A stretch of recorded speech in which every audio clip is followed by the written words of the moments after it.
Welcome, replay viewers. My name is Kirby Ingalls, and I'm a father of four, an Army veteran, and a leadership and transformation coach. And today, I just wanted to talk to you a little bit about when you get what you want, don't forget others or other things that have helped you kind of get there. And I think this is an important topic. What is the most important values, or not values, but what are the most important things that you've experienced, and not forgetting those as you begin to become successful. And as you begin to drop in the chat, please let me know where you're watching from, and if you're watching the replay, use #replay. And so it's a pretty important topic because the number one thing, though, I think is like the most important to me, and the thing that I've always told myself, and trying to remind myself through my own personal story that I tell is not to forget why I started coaching, why I started this business, and many other things. And there's plenty of reasons why. Why I started coaching is because I wanted to create a better quality of life for my family. While starting a business, there's plenty of risk, but there's also plenty of reward as well. And that's something that was important to me. And so I have to make sure that I just don't get so caught up in the business that I just don't have time for my family. And that's something that you have to keep in mind. And then, why did I choose the niche that I did, or the target group, even the audience, fatherless men and young leaders, right? Why did I choose those things? I wanted to work with fatherless men because I grew up as a fatherless man, or a boy into a man. And I made a lot of mistakes as a young adult. Probably, I think more so if I would have had a healthy, supportive father figure that was helping guide me in that path. And one of the reasons why, I'm a for-profit business is because I believe, profit is the best solution to solving the problems in our country. And a lot of that is really behind my passion too. And, I just have a passion for working with fatherless men. And, I think that the organizations that are for profit, like B Corps and things like that, they can really make a huge difference. And we see a lot of those arguments in the news. And I don't want to get into the political back and forth about this topic, but a lot of those organizations do give back, and they do in such a way, but they don't promote it as often as they probably should, which kind of goes back to being number two, is staying humble, right? Allowing others to go first, not to brag about yourself, not to, ooh, look at me, I did this. Ooh, look at me, I did that. I mentioned that earlier in a post that I wrote this week about Simon Sinek's Leaders Eat Last. And he talked about in the book, one of the things you should do is let others go first. Be considerate of others. If you go back to Stephen Covey said, first seek to understand before being understood. And so, when we begin, we stay humble by listening to others and understanding their needs, because my needs might not be greater than my own. And so earlier this evening, we were at Trunk and Treat, and I was doing things with my kids, and we allowed other people to go before us, right? Let somebody else go. You don't always have to have, like, the other day I got a free journal in the mail, right? And it was because, the company messed up, and I didn't really need a free journal. I mean, I could afford it myself, but I got a free journal. And I knew somebody that was in greater need than I was. And so I actually spent $5, mailed it to the person, and they'll probably get it within the next week. Actually, it's supposed to arrive on Wednesday. It's putting others before ourselves. It's not that you're not important, but you have to be situationally aware and allow others to go first sometimes. And that's why leaders eat last, because it's important. Number three would be, don't forget where you started. Hey, I'm not going to forget, right? I know I was born naked, afraid, and crying, probably. That's how I came into this world. And we all come in this world exactly the same. And I grew up in a home in the first couple years of my life, probably, living in my grandparents' house with 7 aunts and uncles, and sharing, a 3 or 4 bedroom home with that many people in a very, very small town of about 800 people. It's probably about 1,000 back then, but it stands at about 800 right now. And my grandparents ended up getting divorced. My grandfather moved in with us. My mother got remarried. And then, once they got divorced, I was living in a trailer park next to low-income housing. It wasn't fun. I was embarrassed because I came from living a pretty good life to that. It was a huge shocker for me. And I remember that. And then we got in a nice little apartment, and then my mother got remarried again, and I was sleeping on the floor of a 1-bedroom home because my mother was pregnant and she needed to sleep on the bed with my stepfather at the time, and my sister slept on the couch. So I slept on the floor.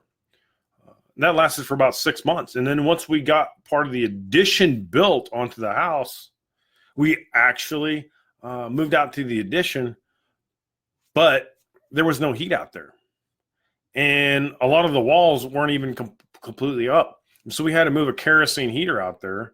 And you had to wake up in the middle of the night to pump kerosene in the kerosene heater just to keep the addition warm.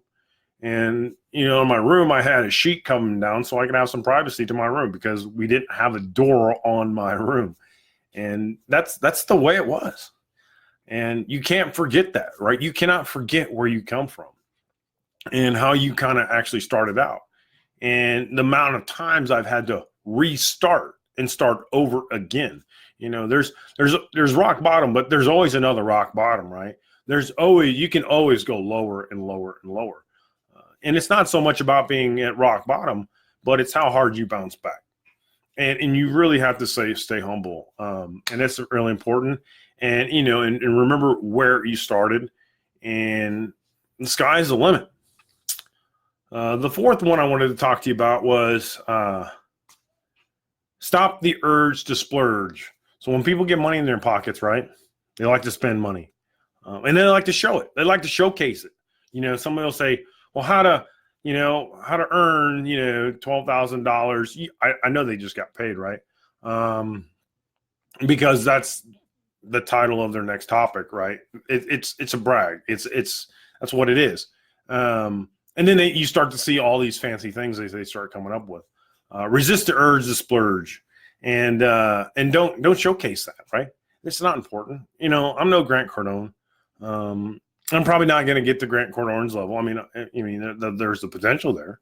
I believe in myself, but am I going to show off fancy jets and rings and watches? And does that make me feel better?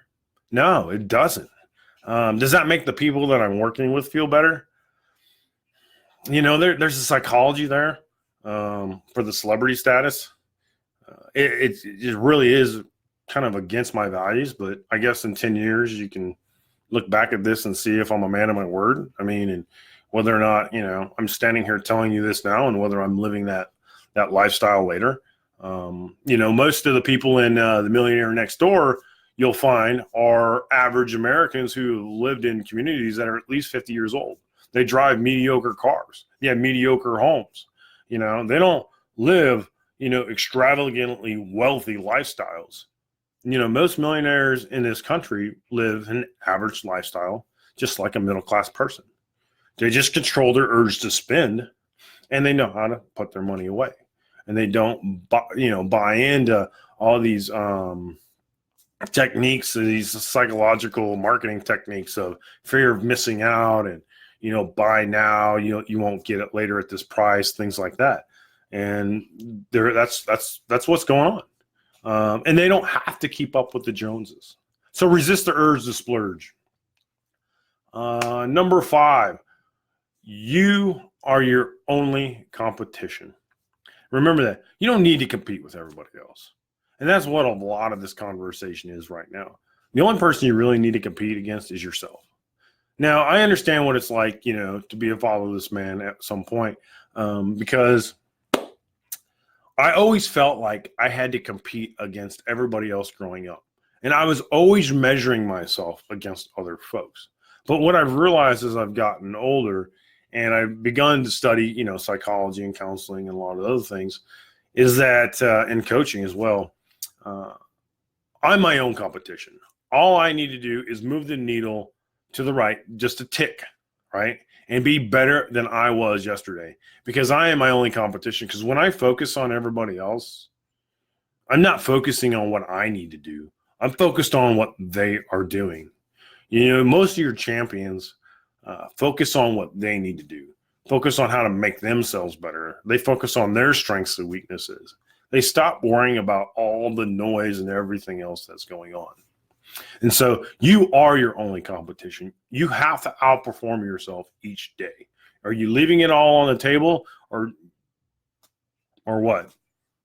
Every day that you get up, every day that your feet hit the floor, are you putting it all out there? I mean, my head, I'm telling you, this is a big problem in my house, because before I hit the bed, I'm knocked out. I mean, I'm like, as my head's hitting that pillow, I'm gone. I'm tired. I'm out like a light, because I put it all on the line. I push myself to my limits every single day. And, that's the way it is. I mean, I think that that's, a testament to my own personal work ethic, but I would hope that you would do the same thing, that you lay it out on the line. Don't save it. We don't have time to save anything. Every waking minute, right? We should be trying to achieve something, helping somebody, doing something, because we only have so much time on this earth to leave an impact, right? And I've already communicated that it's extremely important for me, in my family and in my vision for my family, that I leave a legacy 3 or 4 generations down the road. I don't have time to play around.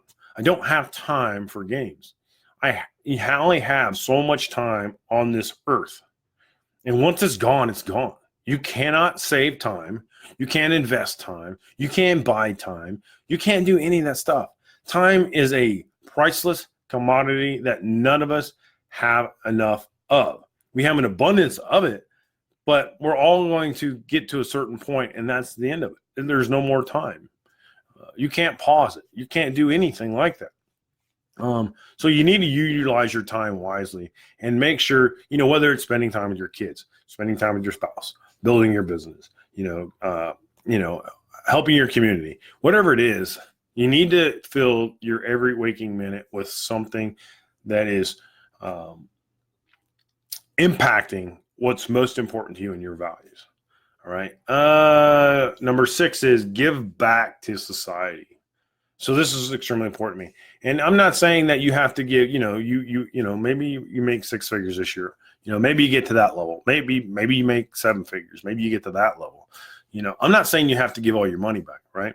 Or give some of your money back, or tithe the 10%. What I am telling you is that you do have to give one of your most valuable assets, which is time.